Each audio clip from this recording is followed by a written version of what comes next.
আসসালামু আলাইকুম গাইস, কি অবস্থা সবার? কেমন আছেন সবাই? আশা করি সকলে খুবই ভালো আছেন। তো নিয়ে চলে আসলাম আরো একটি নতুন গল্প, পিশাচ বউ। তোর কথা না বাড়িয়ে চলুন শুরু করা যাক। আমি এখন আমার ঘরের বিছানায় শুয়ে আছি।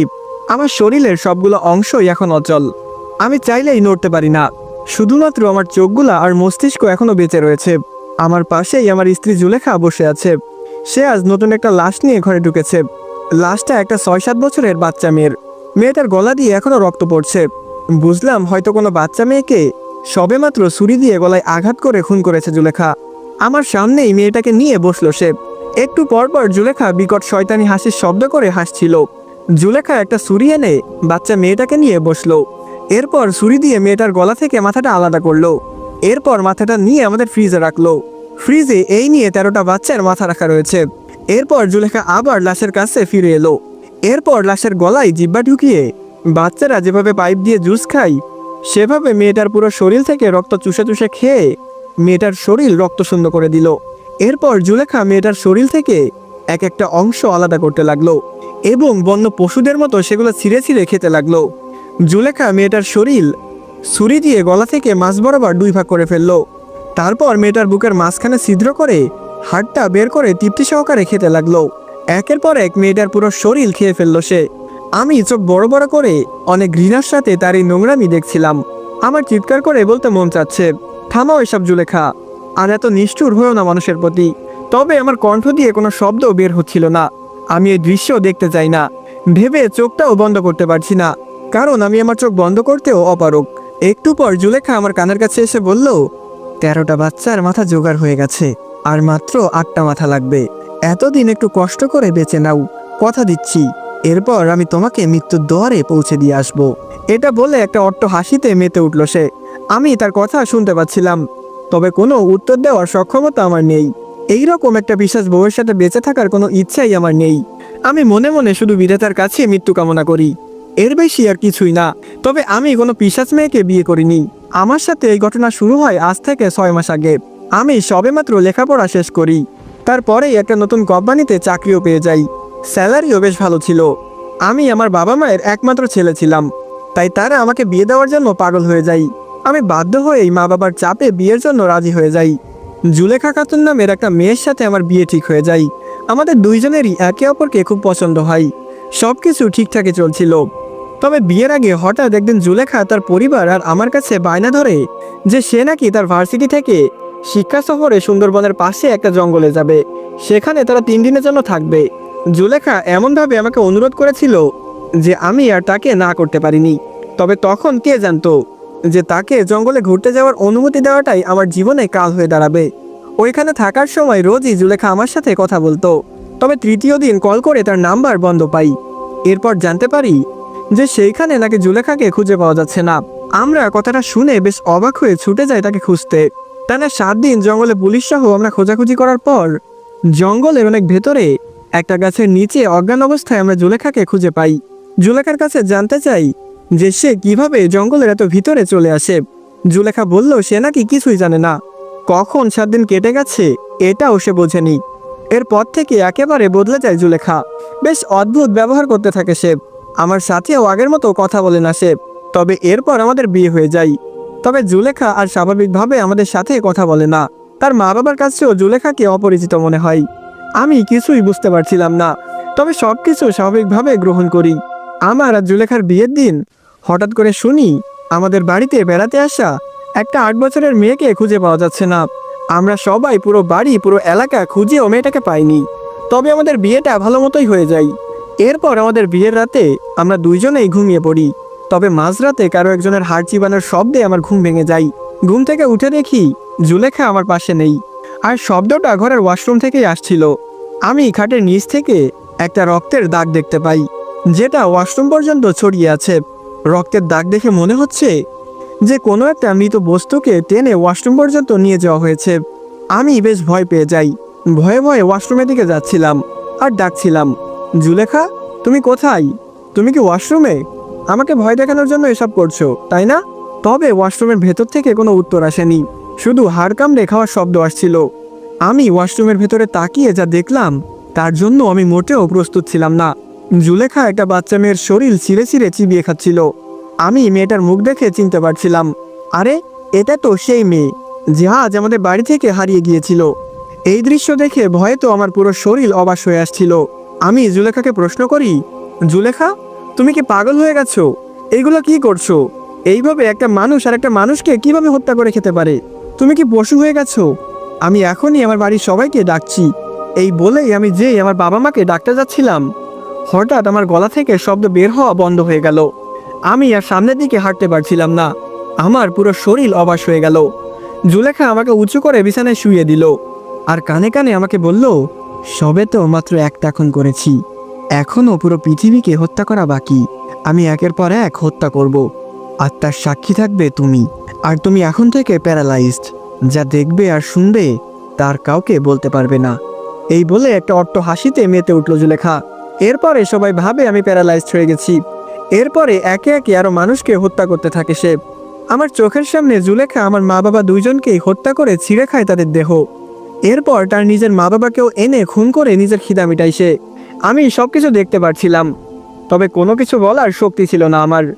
এরপর হঠাৎ একদিন একের পর এক বাচ্চা মেয়েদেরকে এনে আমার সামনেই তাদের ছিঁড়ে ছিঁড়ে খায় জুলেখা। আজ সে 13 নম্বর বাচ্চাটাকে হত্যা করলো। আরও 7 জনকে হত্যা করতে পারলে নাকি জুলেখা অমরত্ব লাভ করবে। আমি বুঝতে পারছিলাম যে জুলেখার শরীরে কোনো পিশাচের আত্মা প্রবেশ করেছে, নয়তো সেই জঙ্গল থেকে জুলেখার সাথে এমন কিছু হয়েছে। ওই 7 দিন যে নিখোঁজ ছিল জুলেখা, তখনই ওর সাথে কিছু হয়েছে। তবে কি হয়েছে এর উত্তর আমাকে জানতেই হবে। কিন্তু এই পিশাচ বউ আর প্যারালাইজ জীবন নিয়ে কিভাবে এই রহস্য ভেদ করব? তবে হঠাৎ একটা দারুণ বুদ্ধি এলো আমার মাথায়। আমি এই কয়েক মাস প্যারালাইজড অবস্থায় জুলেখার সাথে থেকে একটা জিনিস বুঝতে পেরেছিলাম, যে তার অমরত্বের পেছনে হয়তো কোনোভাবে আমাকে দরকার। না হলে সে তার নিজের মা বাবাকেও হত্যা করলো, আর আমার মা বাবাকেও হত্যা করলো। কিন্তু আমাকে বাঁচিয়ে রেখেছে কেন? তার মানে আমি যাই করি না কেন, অমরত্ব লাভের আগ পর্যন্ত সে আমাকে কিছুতেই মারবে না।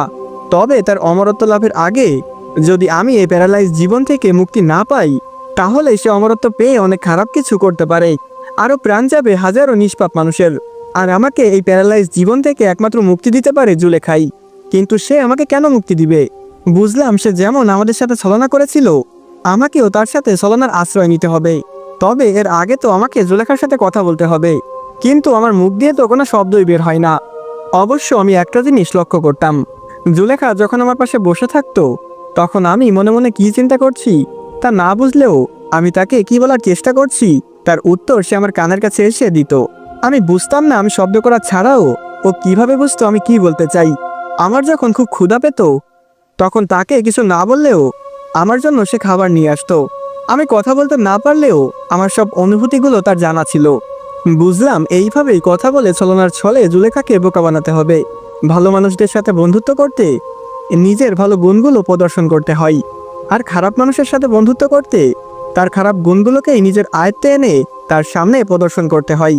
তাই জুলেখার সাথে বন্ধুত্ব করতে আমাকেও তার পছন্দ মতো পিশাচিও ব্যবহার করতে হবে। পরের দিন জুলেখা আজ আবার নতুন একটা বাচ্চা মেয়ের লাশ নিয়ে ঘরে ঢুকেছে। কিছুক্ষণ পর নিজের ব্যাগ থেকে আরও একটা লাশ বের করলো। লাশটা দেখে মনে হয় একটা 3-4 মাসের দুধের শিশুর লাশ। আমি দেখে বেশ কষ্ট পাই।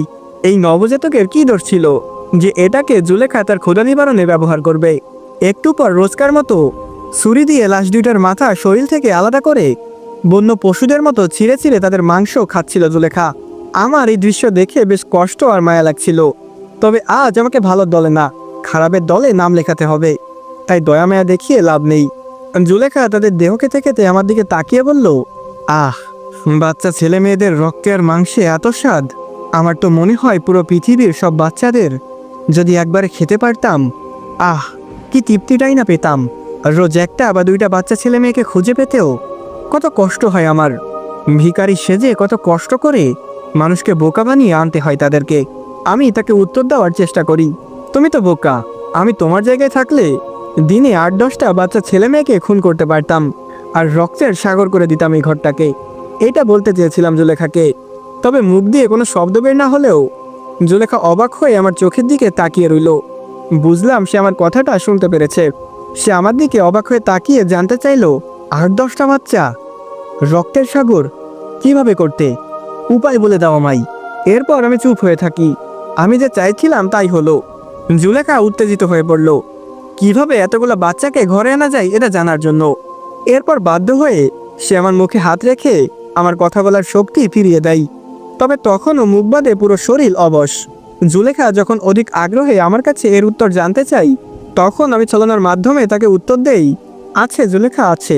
আমার কাছে এমন কৌশল জানা আছে যে আমি তোমাকে রক্তের সাগরে বসিয়ে রাখতে পারি। তোমার সামনে বলি দিতে পারি হাজারটা বাচ্চা ছেলে মেয়েদের। আমার কথা শুনে জুলেখা বলে, কিন্তু তুমি তো সাধারণ মানুষ আর আমাকে ঘৃণা করো। আমি তোমার মা বাবাকেও হত্যা করেছি, তাই তুমি কেন আমাকে সাহায্য করবে?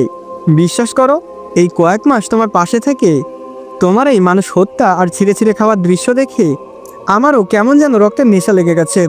আমারও ইচ্ছা হয় মানুষগুলোকে এনে তোমার সামনে ছিঁড়ে দেই তোমাকে। জুলেখা বলে, তুমি আমার জন্য এসব কিভাবে করতে পারো? পারি জুলেখা, তুমি আমার স্ত্রী। এই পৃথিবীতে আমার আপন তুমি ছাড়া আর কেউ নেই। আমাকে একটু বিশ্বাস করো।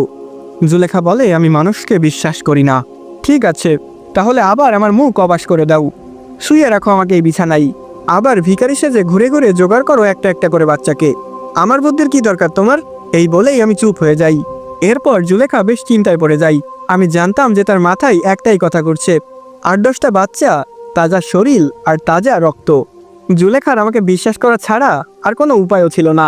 তাই বাধ্য হয়ে আমাকে অবশ ও প্যারালাইজ থেকে মুক্ত করে দেয় জুলেখা।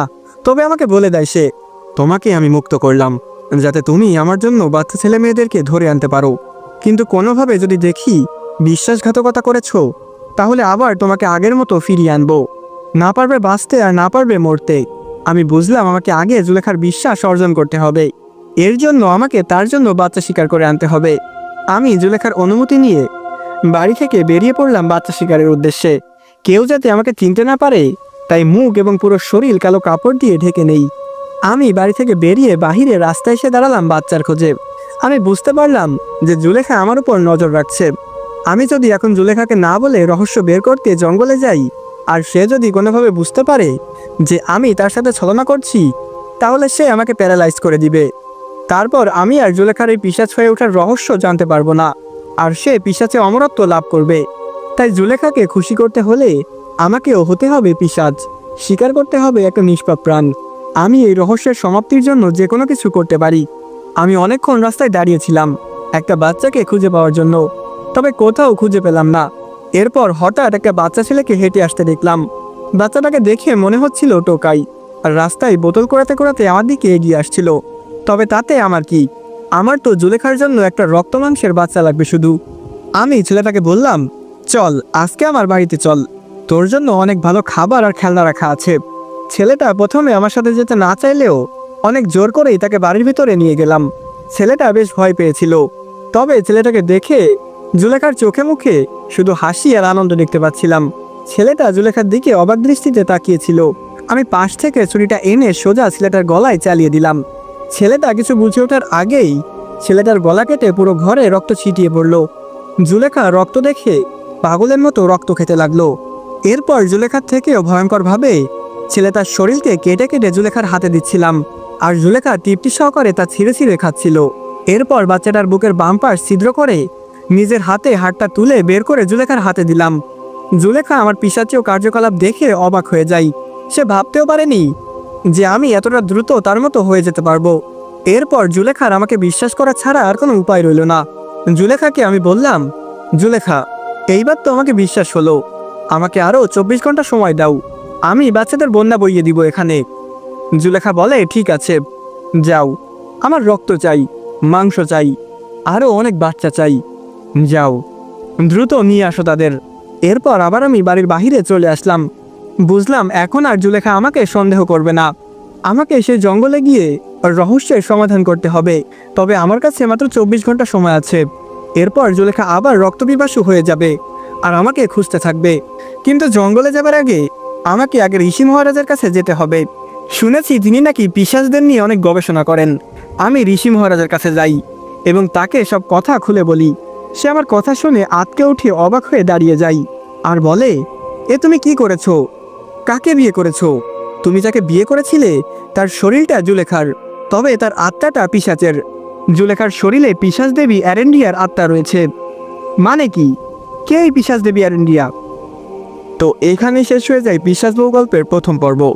তো আজকের পর্বটি আপনার কাছে কেমন লেগেছে? আজকের পর্বটি শোনার পর আপনার অনুভূতি কি তা অবশ্যই কমেন্ট করে জানাতে ভুলবেন না। এবং পরবর্তী পর্ব পেতে হলে অবশ্যই বেশি বেশি করে লাইক, কমেন্ট এবং শেয়ার করতে হবে। তো আমার প্রিয় ভালোবাসার মানুষেরা, আজকের মতো এ পর্যন্তই। দেখা হচ্ছে খুব তাড়াতাড়ি পরবর্তী পর্বে। তো ততক্ষণ ভালো থাকবেন, সুস্থ থাকবেন। আল্লাহ হাফেজ গাইস।